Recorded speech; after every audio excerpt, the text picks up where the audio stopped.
മോളെ രാധ മീൻകറി ആയില്ലേടി? ഇതാ വരുന്നച്ചാ, ബഹളം കൂട്ടാണ്ട് കിടന്നു. അമ്മു, നീ ആ കറിയാൻ നോക്കി.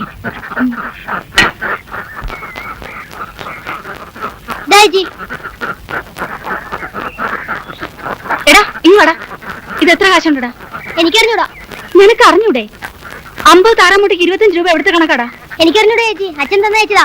ആഹാ, നിന്റെ അച്ഛനോടെ ഇത് കത്തിച്ച് എന്റെ അമ്മയ്ക്ക് വെള്ളം ചൂടാക്കി കൊടുക്കാൻ പറ. ദേ, നാളെ വൈകുന്നേരത്തിന് മുമ്പ് 40 രൂപ മര്യാദയ്ക്ക് ഇവിടെ കൊണ്ട് തന്നില്ലെങ്കിലേ നിന്റെ അച്ഛന്റെ കിടുങ്ങാമണി കൊത്തിരി ഞാൻ താറാവിന് ഇട്ട് കൊടുക്കും. പോയി പറ. പോടവിടുന്ന്. തന്റെ കണകുണ വർത്തമാനം എനിക്ക് കേൾക്കണ്ട. മാസം 3 ആയി, ഒരു നയാ പൈസ പോലും തരാതെ വന്നിരുന്ന് മോന്തിക്കൊണ്ട് പോകുന്നു. ചേട്ടാ, ശമ്പളം കിട്ടാതെ എന്റെ എവിടുന്ന കാശ്? സർക്കാരല്ലയോ എനിക്ക് കാശ് തരുന്ന ചെലവും പിള്ളേ. ഞാൻ സർക്കാരിന്റെ കയ്യിൽ നിന്ന് വാങ്ങി നിങ്ങളുടെ കയ്യിലോട്ട് തരുന്നു. ഞാനൊരു ഇടനില മാത്രം. കഴിയുമെങ്കിൽ നിങ്ങൾ എന്നെ ഒഴിവാക്കി നേരിട്ട് സർക്കാരിൽ നിന്ന് വാങ്ങിച്ചോ. കാശ് തരുന്നത് സർക്കാരാണെങ്കിലേ ഇത് 2 സർക്കാർ വകയാണല്ലോ. ഇത് ഇവിടെ ഇരിക്കട്ടെ. എന്റെ പൊന്നു പെങ്ങളെ കഞ്ഞൂടി മുട്ടിക്കല്ലേ, ഇറങ്ങിതാ. കോശ് എടുക്കടോ. നാളെ തരാം. ഇപ്പൊ ഉള്ളത് എടുക്ക്. ആ ബെൽറ്റ് ഒന്ന് വിടുന്നേ. താൻ കളിക്കാതെ ഉള്ള കാശ് എടുക്കടോ. ഫസ്റ്റ് ബാക്കി എന്ന് വരും. നാളെ തരാം. പറ്റ തീരുന്നവരെ തനിക്ക് ഷാപ്പിൽ നിന്ന് ഒരു തുള്ളി തരത്തില്ല. അതുവരെ തൊപ്പി മടി ഇവിടെ ഇരിക്കട്ടെ. തൊപ്പിയെങ്കിലും തന്നു വിട്. കൊണ്ടുപോ. എന്തു പറ്റി അങ്ങത്തെ? ചിരിച്ചോടാ, പുതിയ SI ആണ് ചാർജ് എടുത്തിരിക്കുന്നത്. കേഡ് ലിസ്റ്റ് നിന്റെയൊക്കെ ചരിത്രവും ഭൂമിശാസ്ത്രവും ഞാൻ എഴുതി കൊടുക്കുന്നുണ്ട്. മോള് കുറച്ചു നേരം കൂടെ ഇവിടെ നിൽക്കാം. അച്ഛനൊന്ന് അമ്പലം വരെ പോയിട്ട് വരട്ടെ. ഞങ്ങൾക്ക് വേണ്ടിയിട്ടും കൂടെ പ്രാർത്ഥിക്കണേ. ചേച്ചി, ഞാൻ പോവാ ചേച്ചി. ശരി. അച്ഛൻ ഇവിടെ തന്നെ ഇരുന്നു. പെരയിലും ഞാൻ ഒറ്റയ്ക്കാ. വെള്ളം കയറിയിട്ട് വന്നാ മതി. ഇല്ല മോളെ, മോള് നടന്നോ? അച്ഛൻ പിന്നാലെ വരാം. ഒന്നുമോളെ ഇത് കൊണ്ടുപോയി. പാപ്പിയേ, ഒരു 4 ഉപ്പിയും എടുത്തോ. ഒന്നേ എനിക്കുമല്ലോ ബ്രാ. ഇപ്പൊ എത്രയായി? ദേശം ഒന്നറിഞ്ഞില്ല. അയ്യടാ, ഇന്നാ ഞാൻ 4 കുപ്പിക്കാ പറഞ്ഞത്. ഇന്നേ ഓരോ കുപ്പി കുടിച്ചാ മതി എന്ന് പറഞ്ഞാൽ കാശ് ഞങ്ങളല്ലേ? ആ കാശ് തരുന്നൊക്കെ ശരിയാ. ഉള്ളത് മുഴുവൻ ഇവിടുന്ന് വലിച്ചു കയറ്റും. പിന്നെ പാതിര വയലും നാട്ടുകാർക്ക് ചെവിതല കേൾക്കാൻ മേലാതെ ദിവസവും തല്ലും വിളിയും ബഹളമാ. വേണ്ട വേണ്ട. ചേടാ, അതിന് നിനക്കെന്താ വേണ്ടേ? എനിക്കെന്താന്നോ, ചെല്ലപ്പൻ പിള്ളയുടെ കള്ളു കുടിച്ചിട്ടാണെന്നും പറഞ്ഞ് നിങ്ങൾ അമ്മമാര് ഞങ്ങളെ ചീത്ത പറയും. അതിപ്പോ ആരുടെ കള്ളു കുടിച്ചാലും കള്ളല്ലയോ? ചെല്ലപ്പൻ പിള്ളയുടെ കള്ളിന് മാത്രം എന്തത്ര പ്രത്യേകത? കള്ളിന് മാത്രമല്ല, ചെല്ലപ്പൻ പിള്ളയുടെ മോളെ കാണാൻ കൂടിയാ നിങ്ങളിവിടെ വരുന്നതെന്ന് ഗോപിച്ചേട്ടന്റെ അമ്മ അമ്മൂനോട് പറഞ്ഞു. എന്റെ സ്വഭാവത്തിന് ഞാനാല് പറയേണ്ടതാ. എന്റെ അമ്മ ഒരു സത്യം പറഞ്ഞു എന്ന് വെച്ച് നീ എന്തിനാ എത്ര ചൂടാവുന്നത്? എന്താ പറഞ്ഞേ? എന്റെ രാധേ, നിന്നെ കാണാല്ലെങ്കിൽ പിന്നെ എന്തിനാ ഞങ്ങൾ ഈ ഷാപ്പിൽ തന്നെ വരുന്നേ? സത്യം, എന്നെ കാണാനാണ് നിങ്ങൾ ഇവിടെ തന്നെ വരുന്നേ? പിന്നെ അല്ലേ? എന്നാലേ ശരിക്കും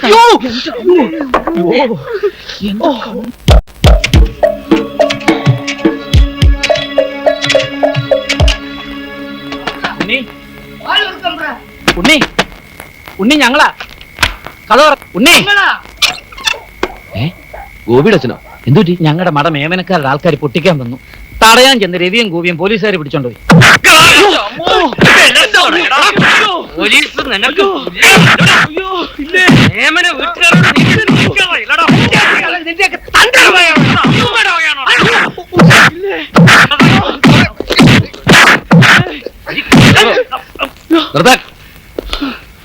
എന്താണത്? ദിവസവും രാത്രി ഇവന്മാര് കള്ളും കുടിച്ച് വരമ്പത്തി കിടന്ന് തല്ലും തെറിയും. കൂട്ടത്തിൽ ബഹളവും. ദിവസവന്മാരുടെ തലവടി ഇതാ. നാട്ടുകാരുടെ പരാതി കൊണ്ട് പൊറിഞ്ഞു മുട്ടി കസ്റ്റഡി എടുത്താണ് ഒന്ന് തടവാൻ. ഇങ്ങോട്ട് പറയടാ. ഇത് പോലീസ് സ്റ്റേഷൻ അറിയില്ലടാ. നിങ്ങളെ മുടിയല്ലേ? ഇവരോട് ഞാൻ ചോദിക്കട്ടെ. നിലയ്ക്കാൻ വെച്ചിട്ട് മുടിയാ?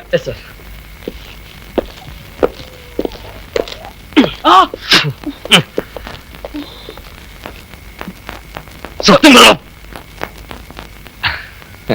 എന്താ ഉണ്ടായത്? ആ മേമന പണിക്കാരുടെ കൂലിക്കാര് ഞങ്ങളുടെ മട പൊട്ടിച്ചു. അത് തടയാൻ ഞങ്ങൾ ചെന്നതാ. ആളെ അറിയോ? അറിയാം. ആ അച്ഛൻ ചന്ദ്രനും മറ്റുമാ.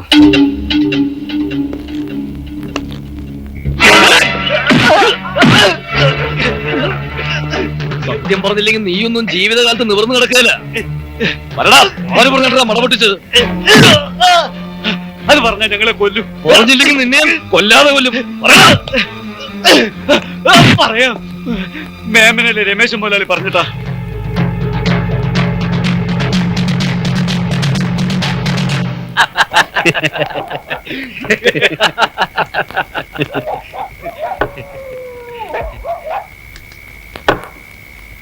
ആഹാ, സാർ എപ്പോ വന്നു?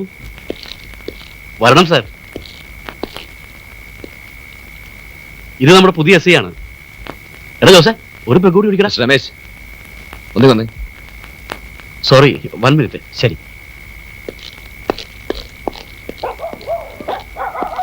താൻ കൈതക്കൽക്കാരുടെ മടം മുറിക്കാൻ ആളെ വെച്ചോ? അതൊക്കെ ഒരു തമാശയല്ലേ സാർ? ഇടയ്ക്ക് ഇങ്ങനെയൊക്കെ ചില തമാശകളില്ലെങ്കിൽ ഈ കുട്ടനാട്ടിലെ ജീവിതം ബോറാവില്ല സാർ. കഴിവറ മോനെ, മറ്റുള്ളവരുടെ ജീവിതം കൊണ്ടാണോ നിന്റെയൊക്കെ തമാശ? അടക്കണം.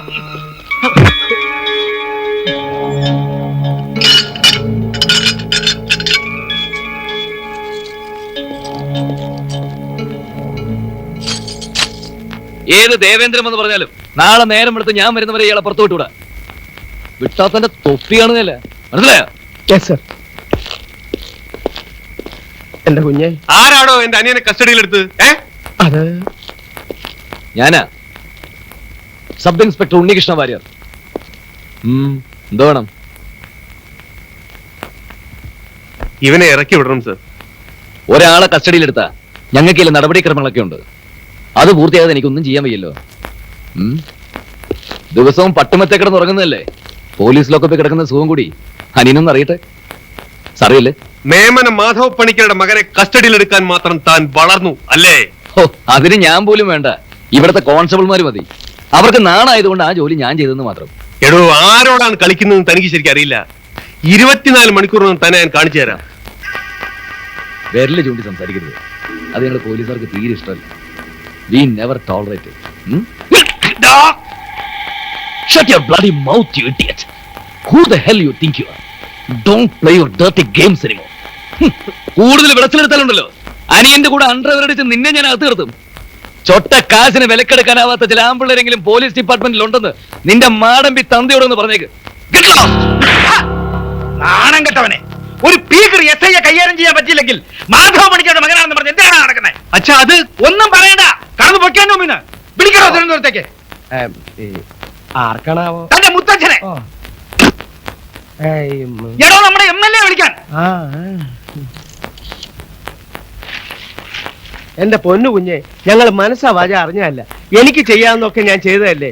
ഉത്തരവനുസരിക്കാൻ ഞാൻ ഞങ്ങളുടെ പോലീസുകാരുടെ തൊപ്പി തെറിക്കും. ആരോട് ചോദിച്ചിട്ടാണോ ഇയാളെ പുറത്തിറക്കിയത്? സർ, അത് ഓ, ഉണ്ട ചോറിന് നന്ദിയായിരിക്കും. ഇതേക്കടാ.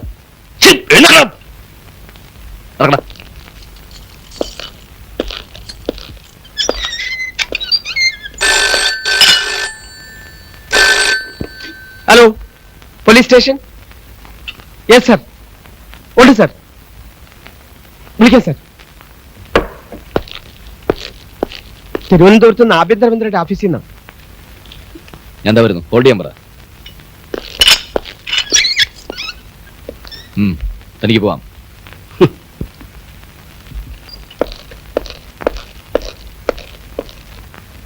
Yes, sub inspector Unnikrishnan.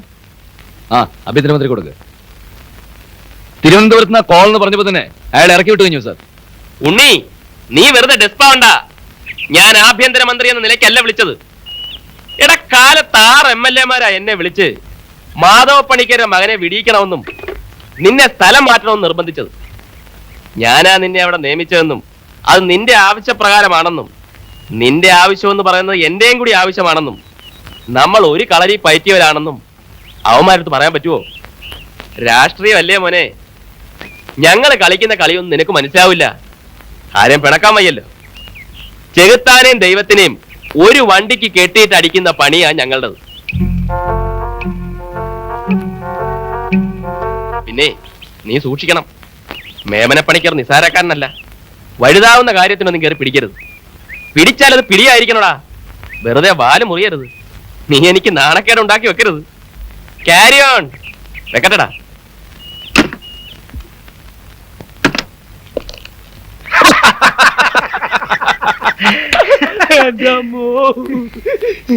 ഇറക്കി വിടാൻ നേരത്തെ അവൻ വല്ലതും പറഞ്ഞോടാ? ഇല്ല, തിരുവനന്തപുരത്ത് നിന്ന് ഫോൺ വന്നു ഏടപ്പച്ചൻ പറഞ്ഞ ഉടനെ എന്നെ ഇറക്കി വിട്ടു. സത്യത്തിൽ മേമന പണിക്കർ ആരാന്നവൻ അറിഞ്ഞൂടായിരിക്കും. വാടകനല്ലേ? ഈ പറഞ്ഞു കാണും. ചെക്കൻ അറിയാൻ കിടക്കണല്ലേ ഉള്ളൂ. ചെറുപ്പക്കാരനല്ലേ, ആള് മിടുക്കനാണെന്ന് ഡിപ്പാർട്ട്മെന്റിൽ തെളിയിക്കാൻ ഒരു കൂതിയും കാണും. പിന്നെ ഒന്ന് ഇളക്കി നോക്കിയാ ഇവിടുന്ന് കൂടുതൽ വല്ലതും ചോർത്താൻ പറ്റിയാലോ എന്നും മനസ്സിലും കാണും. ചോർത്തണ കാര്യത്തില് തനിക്ക് മനസ്സിലാകണ പോലെ മറ്റാർക്കും മനസ്സിലാകല്ലോ.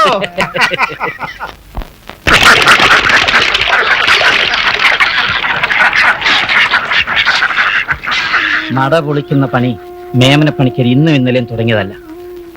മട പൊട്ടുമ്പം കൃഷി നശിക്കും, കൃഷിക്കാരൻ തെണ്ടും.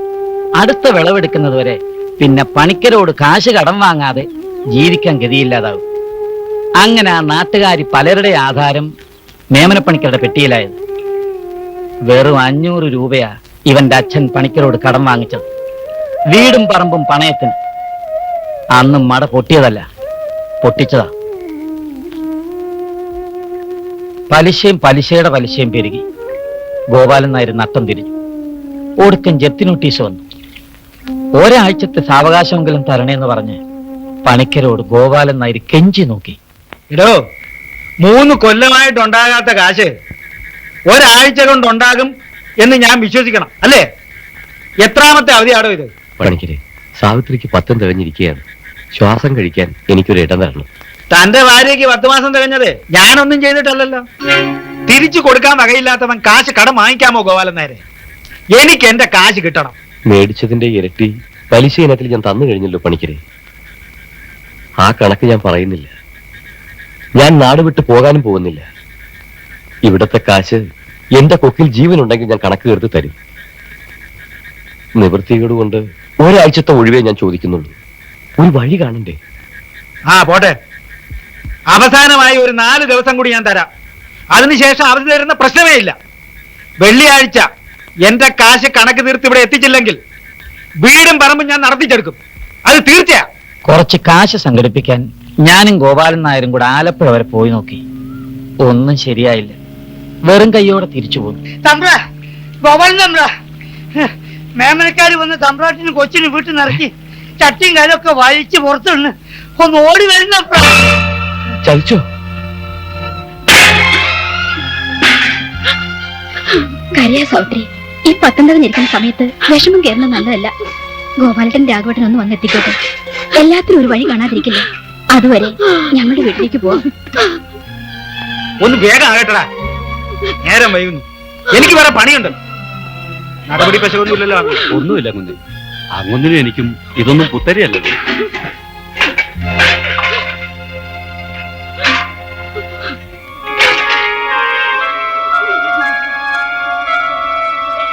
ഇറങ്ങടാ എന്റെ മുറ്റത്തുനിന്ന്. എന്താ ഗോപാലൻ നേരെ ഇതൊക്കെ? ഒന്നും അറിയാത്ത കുട്ടികളെ പോലെ. ഇതൊക്കെ ഞാൻ നേരത്തെ പറഞ്ഞതല്ലേ. വേണ്ടതിലധികം സമയവും തന്നു. ഗതി കെട്ടപ്പോ ഞാൻ കോടതിയിൽ ഒരു കടലാസ് കൊടുത്തു. ഇനിയിപ്പൊ ഞാൻ എന്ത് ചെയ്യാനാ? കോടതി നിയമമൊക്കെ അല്ലേ. നമ്മൾ കരഞ്ഞിട്ട് എന്താ കാര്യം? എന്തായാലും കണ്ണിച്ചോരയില്ലാത്ത പ്രവൃത്തിയായിപ്പോയി പണിക്കരേത്. ശരിയാ, എനിക്കും അത് തോന്നി. കഷ്ടമായി ഇയാടെ അവസ്ഥ. ഭാര്യ 10 മാസം തികഞ്ഞു നിൽക്കുന്നു. കൃഷി മുടിഞ്ഞ സമയം, കയ്യിലാണെങ്കിൽ കാശുമില്ല. ഈ സമയത്ത് വീടും പറമ്പും ഒക്കെ ജപ്തി ചെയ്യാന്ന് വെച്ചാൽ കഷ്ടം തന്നെ അയാളുടെ അവസ്ഥ. കൃഷ്ണ, ഗുരുവായൂരപ്പ, എനിക്കിതൊന്നും കാണാൻ വയ്യേ. ഒരാഴ്ചത്തെ അവധി എനിക്ക് തരായിരുന്നല്ലോ പണിക്കരെ. മാധവ പണിക്കരെ, ഈ മണ്ണിൽ നിന്ന് തനിക്ക് അവരെ ഇറക്കി വിടാം. പക്ഷെ ഈ ഭൂമി മുഴുവൻ മേമനക്കാരുടെ കാൽക്കീഴിലാണെന്ന് ധരിക്കരുത്. ചാവുമ്പോ എനിക്കും തനിക്ക് ഈ നിൽക്കുന്ന തേങ്ങനും 6 അടി മണ്ണ് മതിയിടും. അത് താൻ മറക്കണ്ട. പോലെ ഒരു തുണ്ട് ഭൂമിയും കേറിക്കിടക്കാൻ ഒരു പേരെ എനിക്കും ഉണ്ടടാ. എനിക്കുള്ളതെല്ലാം ഇന്നു മുതൽ എനക്കും കൂടെ ഉള്ളതാ. വീട്ടിലോട്ട് നടക്ക്, നടക്ക്.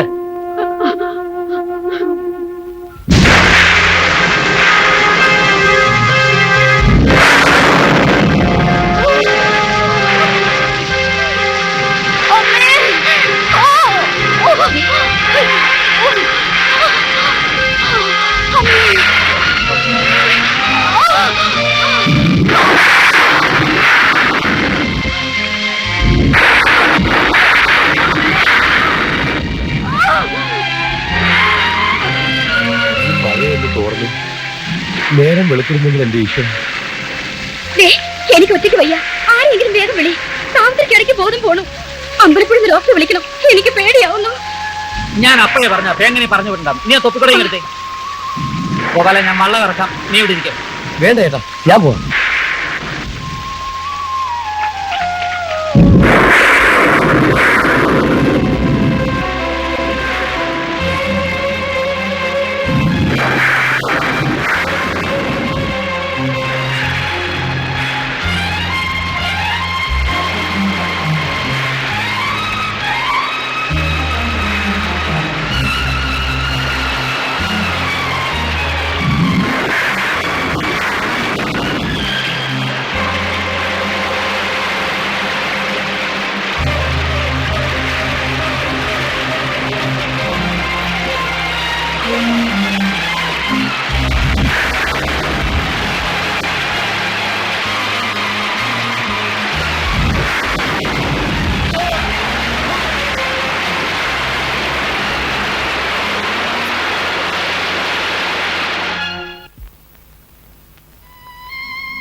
സാവിത്രി ഒരു പെൺകുഞ്ഞിനെ പ്രസവിച്ചു, നമ്മുടെ രാജ്യമോൾ. തള്ളയ്ക്കും കുഞ്ഞിനും ഒന്നും പറ്റിയില്ല. പക്ഷേ എന്റെ ഗോപാലൻ തിരിച്ചു വന്നില്ല. 3-ാം പക്കം അവന്റെ ശവമാ കരക്കടിഞ്ഞത്. അത് കഴിഞ്ഞ് 4-5 കൊല്ലം കഴിഞ്ഞ ഉണ്ണിയെയും കൊണ്ട് രാമവാര്യരും ശാരദയും സ്ഥലം മാറി വന്നിവിടെ താമസമാക്കിയത്. രാമവാര്യർ വരുന്നതുവരെ മാധവ പണിക്കരുടെ ഏറാമൂളുകളായ നാട്ടുകാർക്കിടയിൽ ഞാൻ ഒറ്റപ്പെട്ടു പോയിരുന്നു. ഗോപാലൻ മരിച്ചിട്ടും സാവിത്രിയെ മക്കളെ എന്റെ കൂടെ താമസിപ്പിക്കുന്നത് മാധവ പണിക്കർക്കും ചിങ്കിടികൾക്കും അത്ര സൂചിച്ചില്ല. ഞാനത്ര കാര്യമാക്കിയില്ല. പക്ഷേ ഉണ്ണിയുടെ അച്ഛൻ വാര്യര് 1000 കുടത്തിന്റെ വായ മൂടിക്കെട്ടാം, ഒരു മനുഷ്യന്റെ വായ മൂടാൻ പറ്റുമോ? ആരെന്ത് വേണമെങ്കിലും പറഞ്ഞോട്ടെ. ഒരമ്മ പെറ്റതല്ലെങ്കിലും ഇവൾ എന്റെ പെങ്ങളാ. ഇരട്ട പെറ്റ പിള്ളേരെ പോലെ ഞാനും ഗോപാലിനെ കരയെ കഴിഞ്ഞത്. വാര്യർക്കറിയോ? ആങ്ങളമാരെ വെല്ലുവിളിച്ചുകൊണ്ട് ഗോപാലന്റെ കൂടെ ഇവിടെ ഇറങ്ങിപ്പോരുമ്പോ ഊരിപ്പിടിച്ച കത്തിയുമായിട്ട് ഞാനാ കാവല് നിന്നത്. മകളെയും ബന്ധുവായിട്ട് രാഘവട്ടനല്ലാതെ എനിക്ക് ആരുമില്ല. ഈശ്വരനെ നടക്കാത്ത വാക്ക് പറയുന്നവരുടെ നാവ് പുഴുത്തു പോകും. എല്ലാറ്റിനും എനിക്ക് സാക്ഷികളുണ്ട് വാര്യരെ. ഒരപവാദത്തെ എനിക്ക് ഭയമില്ല. അതൊക്കെ ശരി തന്നെ. സാവിത്രി അമ്മയ്ക്കും മക്കൾക്കും എന്നായാലും ഒരു വീട് വേണ്ടേ? നാളെ ഒരിക്കൽ ഈ പെൺകൊച്ചിന് പ്രായമാവുമ്പോ എവിടെന്തെങ്കിലും ഒരു ആലോചന വന്നാൽ സ്വന്തമായിട്ടൊരു കൂരയില്ല എന്ന് പറയുന്നത് ഒരു വലിയ കുറവല്ലേ? വാര്യര് പറഞ്ഞത് ശരിയാ. ഞാൻ ഇതുവരെ അത്രയ്ക്കൊന്നും ആലോചിച്ചില്ല. തന്റെയും യശോദയുടെയും നല്ല മനസ്സുകൊണ്ട് സാവിത്രിയമ്മയും മക്കളും നിങ്ങൾ കണ്ണിലല്ലായിരിക്കാം, അത് ശരി തന്നെ. പക്ഷെ ലോകത്തിന്റെ കണ്ണിൽ സാവിത്രിയമ്മയും മക്കളും നിങ്ങളുടെ ഔദാര്യത്തിൽ കഴിയുന്ന വെറും തെണ്ടികളാ. ഈ ഭൂമിയിൽ ഒരു നുള്ളു മണ്ണിന് പോലും അവകാശമില്ലാത്ത വെറും തെണ്ടികള്. വാര്യരെ, ഈ അവസ്ഥ മാറണം. എടോ, സ്വന്തം മണ്ണിൽ സ്വന്തം കാല് നിൽക്കുമ്പോഴേ മനുഷ്യന് ആത്മാഭിമാനം ഉണ്ടാവും, ആത്മവിശ്വാസം ഉണ്ടാവും. അതുകൊണ്ട് താൻ ആദ്യം ഇവരെ ലോകത്തിന്റെ മുമ്പിൽ സ്വന്തമായ മേൽവിലാസമുള്ള മനുഷ്യരാക്ക്. ഒരു തുണ്ട് ഭൂമി താൻ സാവിത്രമ്മയുടെ പേർക്ക് എഴുതി വെക്ക്. നമുക്ക് അവിടെ ഇവർക്ക് സ്വന്തമായി ഒരു കിടപ്പാടം ഉണ്ടാക്കി കൊടുക്കാം.